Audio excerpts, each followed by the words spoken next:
요한계시록 오늘 16장 회개하지 않는 죄인들, 우리 16장 1절부터 9절까지 한 절씩 제가 1절, 또 내가 들으니 성전에서 큰 음성이 나서 일곱 천사에게 말하되 너희는 가서 하나님의 진노의 일곱 대접을 땅에 쏟으라 하더라.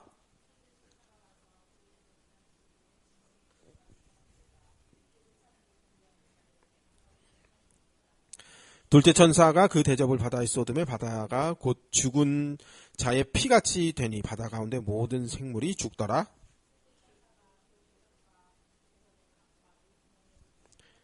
내가 들으니 물을 차지한 천사가 이르되 전에도 계셨고 지금도 계신 거룩하신 이여 이렇게 심판하시니 의로우시도다.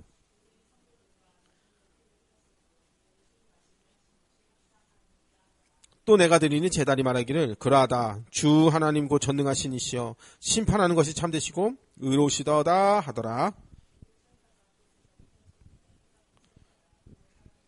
같이여 사람들이 크게 태움에 데워진지라. 이 재앙들을 행하는 권세를 가지신 하나님의 이름을 비방하여 또 회개하지 아니하고 주께 영광을 돌리지 아니하더라. 아멘. 이걸 아멘하고 끝나기가 조금 이렇게 심판을 받고 재난을 당하면서도 회개하지 않고 주께 영광을 돌리지 않았더라 하면서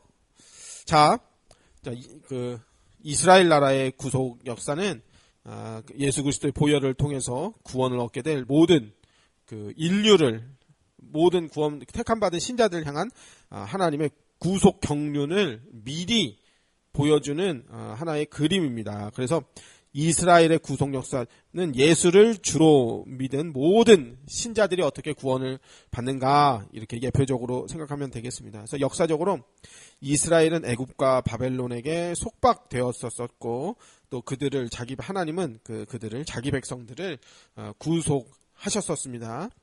먼저 이제 출애굽은 모세를 통한 하나님의 구속 사건이었습니다.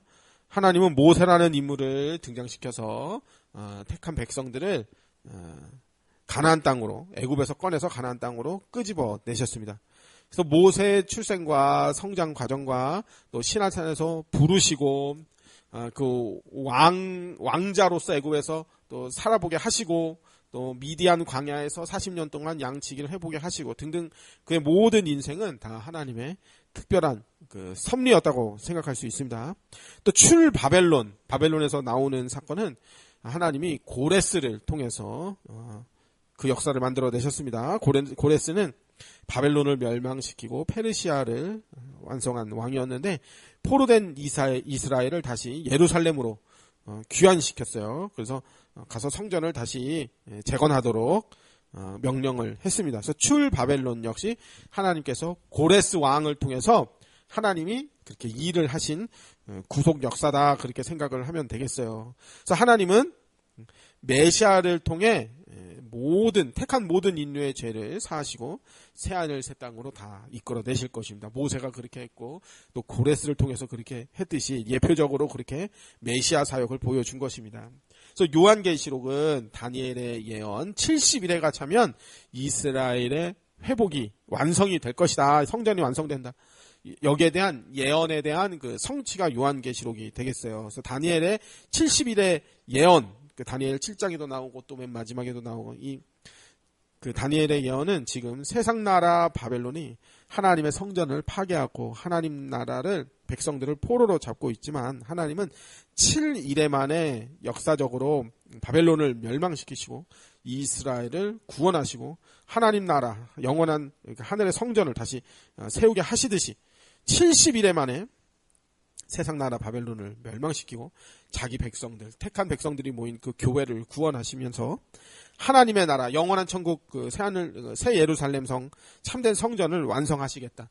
이스라엘 백성들을 7일에 만에 끄집어내듯이 70일에가 되면 이제 온 세상의 택한 백성들을 구원하겠다. 여기에 대한 예언이 이제 다니엘의 70일의 예언이에요. 이제 다니엘 70일에 이 예언은 하나님 나라 회복과 완성에 대한 예언인데 이것이 예수 그리스도의 십자가와 부활과 성령 강림과 또 당시 헤롯 성전의 파괴로 69.5일에가 이미 이루어졌다라고 우리는 이제 보고 있습니다.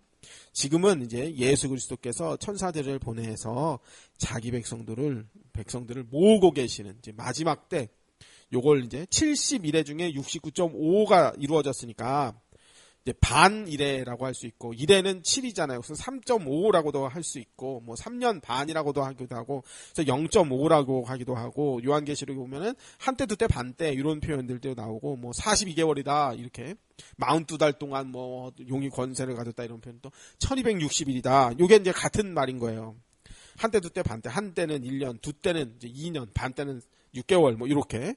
근데 그 1회가 7이니까 거기에 0.5면 이제 3.5가 되겠고, 이제 42개월은 이제 3년 6개월 말하는 거고, 1260일도 3년 6개월 말하는 건데, 이게 상징적인 숫자로 보는 겁니다. 그래서, 그 세대주의 쪽이나 그쪽에 영향받은 사람들, 뭐 온건한 3년 반에 뭐, 환란이 있고, 뭐 극심한 3년 반의 환란이 있고, 또 휴거 올라가서 3년 반 지나서 극심한, 하고 난 다음에 위에 있던 사람들이 내려오고, 뭐 이렇게 얘기하는데, 우리는 그렇게 생각하진 않고, 그래서 어쨌든 이제 70일에가 차면 전 인류를 향한 하나님의 구속 역사는 그렇게 마치게 되는 것입니다.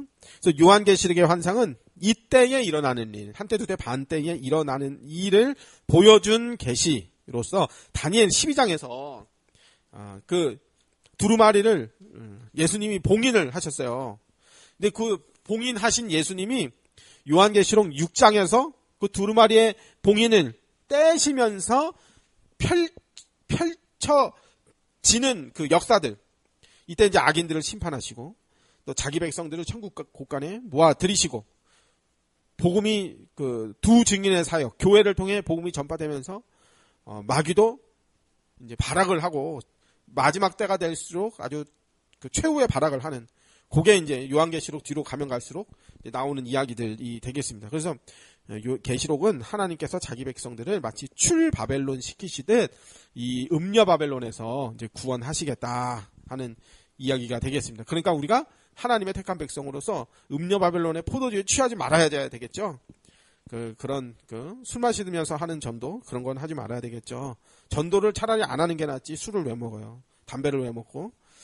자, 그래서 요한계시록 11장 15절에서 마지막 나팔이 불어졌고, 12에서 14장까지는 이제 삽입계시다 해가지고 그 재앙이 떨어지는 그런 얘기가 아니라 교회와 성도들의 구원에 관한 이야기가 나왔다가 다시 15장부터 다시 심판에 대한 이야기대로 이어져 나옵니다. 그래서 11장 다음에 15장을 읽으면은 그 심판에 대한 이야기가 쭉 이제 연결이 되어지는 거죠. 12, 13, 14는 이제 중간에 끼어진 이야기니까, 마치 이제 창세기에도 보면은 애굽으로 모세가 요셉이 내려간다, 야곱이 백성들이 내려간다 하면서 이제 중간에 유다와 다말 이야기가 38장에 낑겨져 있잖아요. 그렇게.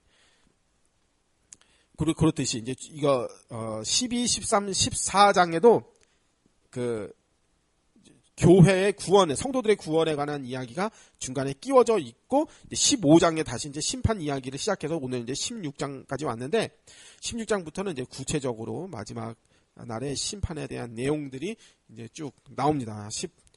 16, 17, 18 이렇게 쭉 나옵니다. 그래서 16장에는 악인들이 아마겟돈이라는 곳으로 다 모입니다. 그리고 적그리스도와 거짓 선지자와 함께 하나로 뭉친 온 세상 나라들은 그리스도를 대적합니다. 그들은 대지진과 함께 큰 우박을 맞으며 멸망을 하게 됩니다. 그래도 회개하지 않습니다. 그리고 이 땅과 하늘은 큰 불로 씻기면서 근본적으로 이제 최후의 이제 심판을 받게 되고, 불로 다 태워버리게 되고, 영원한 불못으로 죄인들은 다 떨어지고, 우리는 이제 새하늘 새 땅에 이르게 되는 것입니다. 요런 이제 전체적인 그림을 가지고, 그래서 요한계시록을 읽으면 이제 우리는 정신을 그러니까 바른 종말론이 중요해요. 삶의 목표가 있잖아요. 자, 1절, 또 내가 들으니 성전에서 큰 음성이 나서 7 천사에게 말하되 너희는 가서 하나님의 진노의 7 대접을 땅에 쏟으라 하더라. 그래서 성전에서 큰 음성이 나왔다. 너 천사에게 진노를 부어라. 가서.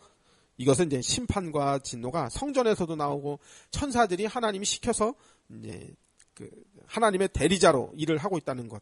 그러니까 하나님으로부터 이 모든 일이 시작되었고 진행되고 있는데, 7 천사가 그랬단 말이에요. 7 대접을 땅에 쏟으라. 그러니까 7은 이제 완전수예요. 그래서 대접을 부으라, 이 말은 성도들의 기도가 담겨 있는 그 신원을 이제 신원에 대한 보응이에요. 성도들이 그렇게 핍박을 받고 순교를 당하고 억압을 당하고 여기에 대한 이제 보복이에요. 하나님이 보응하시는 거. 그게 공의로운 심판. 하나님이 심판하시는데 성도들의 기도와 함께 일을 하십니다. 출애굽기에도 보면은 하나님의 귀에 그 백성들의 그 신음소리, 고통받는 소리가 귀에 들렸을 때 드디어 이제 하나님이 아브라함과 하신 약속, 야곱과 한 약속을 기억하시고 그들을 찾아오셨다. 이제 그렇게. 그러면서 이제 애굽의 심판이 시작되듯이 이게 똑같은 그림이에요. 이사야 66장 6절에 보면 떠드는 소리가 성읍에서부터 들려오며 목소리가 성전에서부터 들리니 성전에서부터 그 목소리가 들린대요. 이는 여호와께서 그 원수에게 보응하시는 목소리로다. 이렇게 이제 심판하시는 소리가 성전에서 나온다 이 말이에요. 이사야서의 마지막 66장에는 이스라엘을 대적했던 이방 나라에 대한 하나님의 심판을 기록했는데 성전에서부터 들리는 소리, 즉 하나님의 종말적 진노의 7대접, 이것이 바로 성도들의 기도가 올려드린 그 신원이, 성도들이 기도로 주여 언제까지 하시겠나이까? 우리가 이렇게 고난과 압제를 당하는데 주님 언제까지 외면하시겠습니까? 여기에 대한 그 신원에 대한 응답으로 이제 하나님이 도저히 안 되겠다 이놈들. 그래서 보복적 하나님이 이제 심판을 하시는 거예요. 보복하시는 거예요. 7대접은 하나님의 진노로 가득 차 있습니다. 앞서 이제 15장 7절에 보면 하나님의 진노의 7대접이요. 이 금대접은 원래 성도들의 기도로 담겨진 그릇입니다. 요한계시록 곳곳에 나오죠. 이것은 하나님의 심판의 기도들의 하나님의 심판이 성도들의 기도의 응답으로 주어진다는 것과 7대접이 하나님의 진노로 가득 차서 더 이상 지체할 수 없게 되었다. 이제 쏟아 부어져야 된다. 이런 말이에요. 참다 안 되면 이제 하나님이 이제 그때서 하시는 거예요. 회개할 때까지 기다리다가 도저히 안 되겠다면 그때 일을 하시는 거예요. 7대접 심판은 하나님이 사람에게 내리는 7재앙의 최종 판으로 이제 앞쪽에는 이제 자연계, 환경계에 대한 심판이었다면 이제 인간계를 직접적으로 이제 하나님이 치시는 거예요. 그때 경고를 알아듣고 빨리 회개했어야 되는데. 그래서 나팔재앙은 경고적인 의미가 있었기에 죄인에게 직접적으로 가해지지는 않았지만 그 자연과 환경에 대한 그 환경을 하나님이 치시는 제한적인 심판과 재난이었다고 할 수 있다면, 대접재앙은, 나팔재앙은 앞에서 그랬다면 대접재앙은 이제 하나님을 대적했던 악한 무리들에 대해서 완전히 하나님이 멸해버리시는 아주 심판이 강화된 아주 최후의 진노의 심판이다. 이렇게 생각하면 되겠어요. 이게 최후의 심판이다. 그럼 16장의 최후의 심판인데 17장, 18장에도 또 나오는데, 그러니까 이게 심판이 여러 번 그렇게 나오는 겁니다. 그러니까 요한계시록이 이게 한 장 한 장 순서대로 나오는 게 아니라 하나님이 그 반복된 반복된 환상들을 여러 번 보여주는 거예요. 이게 중요하니까 그렇게 보여주는 거죠. 그러니까 빨리 회개하고 돌아서라는 거예요. 자, 2절 첫째 천사가 가서 그 대접을 땅에 쏟음에 짐승의 표를 받은 사람들과 그 우상에 경배하는 자들에게 악하고 독한 종기가 나더라. 그래서 첫째 천사가 대접을 땅에 쏟았습니다. 하나님의 진노를 쏟아버린 거예요. 그러자 짐승의 표를 받고 우상에 경배한 자들에게 악하고 독한 종기가 생겨버렸어요. 이게 출애굽기에 나온 이야기하고 똑같아요. 그래서 이제 출애굽기 9장 8절에서부터 보면은 6번째 재앙이 그 종기, 악성 종기가 같은 종류의 것들이 막 났었어요. 출애굽기 9장 8절부터 보면 여호와께서 모세와 아론에게 이르시되 너희는 화덕에 재 2움큼을 가지고 모세가 바로 목전에서 하늘을 향해 날리라. 그 재가 애굽 온 땅에 티끌이 되어 애굽 땅 온 땅에 사람과 짐승에 붙어서 악성 종기가 생기니라. 재가 날렸는데 그것이 사람 몸에 붙었더니 이제는 다 그게 종기가 됐대요. 10절 그들이 화덕에 재를 가지고 바로 앞에 서서 모세가 하늘을 향하여 날리니 사람과 짐승에게 붙어 악성 종기가 생기고 요술사들도 악성 종기로 말미암아 모세 앞에 서지 못하니 악성 종기가 요술사들로부터 애굽 모든 사람들에게 생겼습니다. 그러나 여호와께서 바로의 마음을 완악하게 하셨으므로 그들의 말을 듣지 아니하였으니 여호와께서 모세에게 말씀하신과 같더라 했습니다. 바로 왕과 애굽 사람들에게 발생한 사건이었는데 이걸로 인해서 모든 애굽에 있는 짐승들까지 사람들까지 다 고통스러워하게 되었습니다.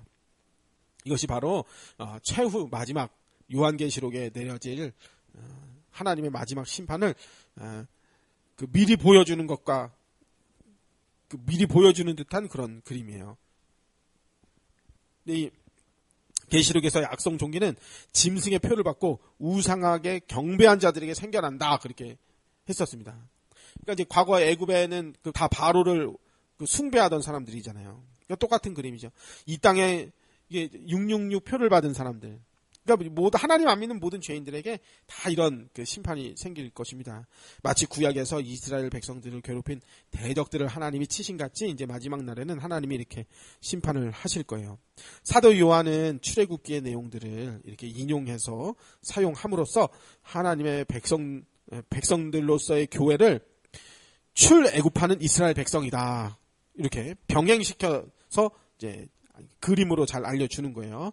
교회를 핍박하는 짐승의 존재를 이스라엘을 핍박한 애굽의 바로와 이렇게 잘 매치를 시켜가지고 설명을 잘 해주는 거예요. 직접적으로 그 당시 초대교회 때, 그 세상 나라 바벨론은 바로 로마다, 줄리어스 시저다, 네로 왕제다, 뭐 이렇게 말을 할 수가 없으니까.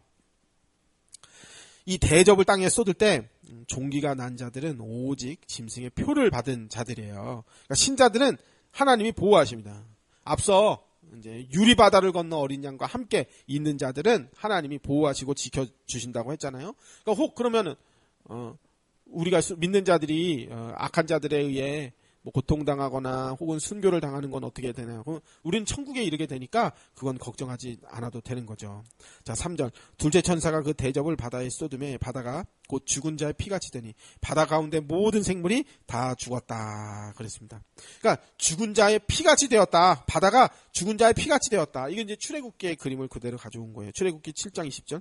모세와 아론이 여호와께서 명령하신 대로 행하여 바로와 그의 신하의 목전에 지팡이를 들어 나일강을 치니 그 물이 다 피로 변하고 나일강의 고기가 죽고 그 물에서는 악취가 나니 애굽 사람들이 나일강 물을 마시지 못하며 애굽 온 땅에는 피가 있으니 이 그림이 이제 똑같이 이제 요한이 가져다가 설명을 해 주는 것입니다. 하나님이 그렇게 계시로 보여주신 것입니다. 마치 출애굽기에 나온 그 나일강이 피로 변한 사건과 비슷한 그림이에요.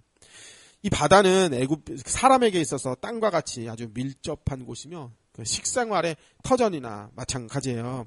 그러나 바다가 피로 변해서 모든 생물이 죽었다. 이거는 더 이상 사람이 바다에서 얻을 수 있는 것이 없어졌다는 거예요. 먹을거리도 얻을 수가 없어요. 그래서 땅에 거하는 사람들이 생명의 위협을 받게 될 거예요.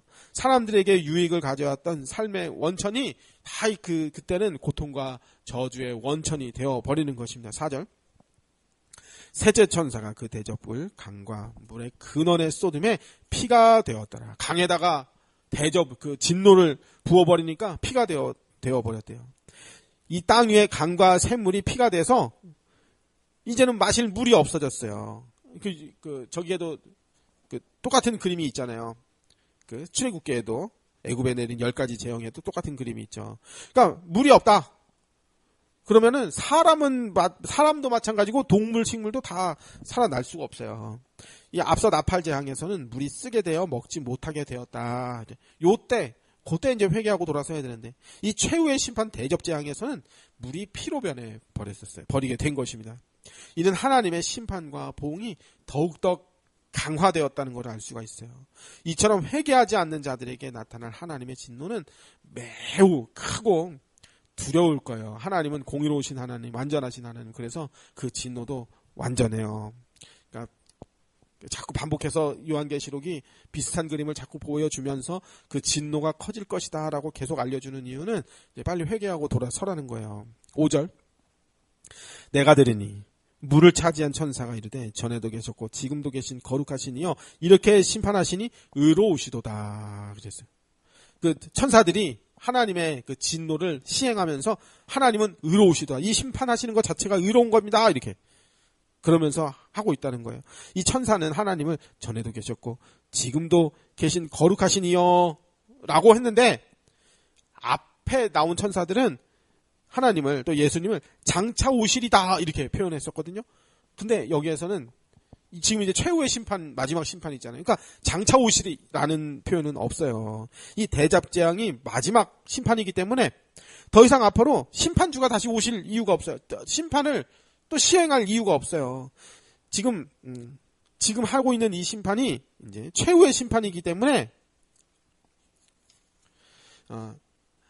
장차 또 심판하러 오신다 이 말은 없어요. 그러니까 요한계시록이 계속 하는 이야기가 반복해서 그래요. 이렇게까지 했는데도 회개하지 아니하더라. 이 말은 그걸 강조하고 싶은 거예요. 너희들 어떻게 이렇게 회개하지 않니? 이걸 강조하고 싶은 것이죠. 이 그러니까 심판하시는 하나님은 의로우시도다. 이렇게 이제 또 천사가 표현을 했단 말이에요. 그러니까 하나님은 대적자들 때문에 성도들과 선지자 및 순교자들이 피를 흘렸기 때문에 흘린 거에 대해서 당연히 하나님은 그의 공의의 심판을 시행하셔서 그 대적자들도 마땅한 대가를 치러야 한다라는 것을 천사들은 하나님에게 심판하심이 곧 의로우심이다. 그렇게 표현을 하는 것입니다. 그러니까 이 땅에서 바르게 온전히 그리스도인으로 사는 일에 있어서 때로는 뭐 고난도 있을 수 있고 뭐 무시도 당하고 욕도 먹고 하지만 하나님의 공의로운 판단이 있을 겁니다. 지금 당장은 없지만 그 대접에 신원의 기도가 다 쌓여나면 그 대접을 쏟아붓는 날이 온다는 거예요. 6절 그들이 성도들과 선지자들의 피를 흘렸으므로 그들에게 피를 마시게 한 것이 합당하다 하니이다 하더라. 하나님의 심판이 그렇게 합당한 거래요. 하나님의 심판은 그 죄인들을 향해 진노를 쏟아붓는 그 심판은 절대로 과하거나 지나친 심판이 아닙니다. 확실한 근거와 증거를 바탕으로 심판받을 자들에게 자기들의 죄값을 딱 치르게 하시는 그 공의의 하나님이시기 때문에 그 죄인들이 당할 이제 재난, 재앙, 진노, 그 피 흘린 일들 그건 다 그들이 지은 죄에 대한 보복으로 피를 마시게 하는 것은 이것은 의롭고 당연한 거예요. 하나님이 그렇게 공의롭지 않다. 그럼 누가 죄악을 뒤로하고 거룩하게 살려고 하겠어요? 누가 회개하려고 하겠어요? 하나님이 이렇게 공의로우신 하나님이기 때문에 우리는 그 앞에 두려움을 가지고 항상 하나님 앞에 바르려고 오르려고 항상 노력을 해야 되는 거죠. 7절 또 내가 들으니 제단이 말하기를 그러하다. 제단이 말하는데 그러하다. 주 하나님 곧 전능하신 이시여 심판하는 것이 참되시고 의로우시도다 하더라. 그러니까 제단이 말하기를 그러하다. 이 심판은 옳은 것이다. 하나님은 옳으시다. 의로우시다. 공의로우시다. 그러하다. 주 하나님 전능하시니까 심판하시는 것이 참되시고 의로우시도다. 그렇게 제단이 말했대요. 그러니까 제단이 말했다. 이 말은 제단 아래서 기도하던 성도들을 의미하는 거예요. 그러니까 순교한 성도들, 먼저 죽어 하나님 품으로 간 성도들이 그렇게 말하는 거죠. 그걸 이제 제단이 말했다 이렇게 표현하는 거죠. 하나님의 심판이 이루어지는 것은 곧 성도들에겐 비로소 하나님의 공의로우심을 확인하는 작업이 될 거예요. 하나님은 사랑의 하나님이야. 물론 사랑의 하나님 맞아요. 근데 하나님은 사랑만 있으신 것이 아니라 공의도 있으세요. 사람 자체를 미워하는 게 아니라 죄를 미워하시니까 그 죄를 즐기고 죄를 따라가는 그 사람들 하나님의 심판을 받게 됩니다. 8절 넷째 천사가 그 대접을 해에 쏟음에 해가 권세를 받아 불로 사람들을 태우니. 그러니까 해는 이제 태양을 말하는 거예요. 넷째 천사가 대접을 해에 쏟았습니다. 그러자 해가 권세를 받아서 사람들을 태워버립니다. 그러니까 앞서 나팔 재앙에서는 일월성신 해달별 3분의 1이 어두워졌다 이렇게 됐는데 그럼 이제 어두워지면 이제 춥고 어둡고 그렇게 했었는데 이제는 반대로 이제 해가 뜨거워져요. 대접재앙에서는 해가 권세를 받아 사람들을 태워버립니다. 그래서 대접재앙은 그래서 불로 하는 하나님의 심판이다 그렇게 볼 수 있어요. 심판의 성격은 동일해요. 그런데 자연의 일월성신을 가지고 하나님이 심판을 하셔. 근데 그 강도가 아주 엄청나게 세지는 거죠. 해는 사람들과 생물을 살게 하는 빛과 열을 제공해 줍니다. 그러나 광야나 사막에서의 해는 사람을 상하게 할 수도 있어요. 이스라엘 백성에게 하나님은 낮의 해와 뜨거운 볕에서 자기 백성들을 상하게 하지 않는 병들지 않게 하는 하나님은 그늘이 되어 주셨었어요. 근데 그 하나님의 그 자연 은총이 거두어지는 거예요. 그때 알게 되겠죠. 아, 수도꼭지에 수돗물 나오는 게 하나님의 은혜였구나. 숨 쉴 수 있는 게 하나님의 은혜였구나. 내가 하루하루 눈을 뜨고 눈을 감을 수 있는 게 하나님 은혜였구나. 아, 그때 회개했어야 되는데. 내가 그때 돌이켰어야 되는데. 그때 되면 후회하겠죠. 시편 121편 5절에 보면 하나님은 여호와는 너를 지키시는 이시라 여호와께서 내 오른쪽에서 내 그늘이 되시나니 낮에 해가 너를 상하지 하지 아니하며 밤의 달도 너를 해치지 아니하리로다. 우리가 지금 이렇게 보호를 받고 살고 있는데 이 은혜를 잊어버리면 이제 하나님이 큰 재앙으로 하나님 보복을 하시는 것입니다. 9절 사람들이 크게 태움에 태워진지라. 해에 다 태워졌대요. 선텐도 그냥 선텐이 아니에요. 다 그냥 불로 태워지는 엄청난 선텐이에요. 이 재앙들을 행하는 권세를 가지신 하나님의 이름을 비방하며 회개를 안 해요. 회개하지 아니하고 주께 영광 돌리지 아니하더라 그랬습니다. 이렇게 하나님의 진노가 쏟아 부어지고 고통스러운 상황에 놓였는데도 불구하고 죄인들은 회개하지 않고 하나님을 향한 두려움도 없어요. 이 거짓 선지자들. 그러니까 계시록에 나온 죄인들의 모습이 마치 현재 오늘날의 이단의 거짓 교사들을 보는 듯해요. 그러니까 한편으로 너무 안타까워요. 야, 꼭 그렇게까지 진짜 나쁜 짓을 해야 되냐 그런 생각이 들고 자신들의 밥그릇만을 위해 생계형 범죄자나 다름없이 뻔뻔한 얼굴로 남들을 속이면서 전혀 하나님을 두려워하지 않는 그 사람들의 얼굴이 떠올라요. 아, 그 사람들 회개 안 하면 다 이렇게 하나님의 진노 아래 놓이게 될 텐데 한편으로는 너무 불쌍해요. 계시록은 오늘을 사는 우리에게 빨리 천사가 전한 영원한 복음을 듣고 회개하고 복음을 믿으라 이렇게 계시록은 재촉합니다. 하나님은 모든 사람이 다 복음을 듣게끔 만들어 주셔요. 복음을 듣고 내가 거부하면 그건 이제 심판 자기가 받는 거죠. 그러니까 하나님의 심판은 의로우시죠. 뭐 과하거나 뭐 몰래 시행하시거나 뭐 그런 게 아니잖아요. 충분히 알리시고 시행하신단 말이에요. 그래서 영원한 불멸에 떨어지지 말고 새하늘 새 땅에 다 이르러야 된다. 이렇게 하나님이 말씀하시는 것입니다. 자, 그럼 주일에 또 나머지 또 이어서 계속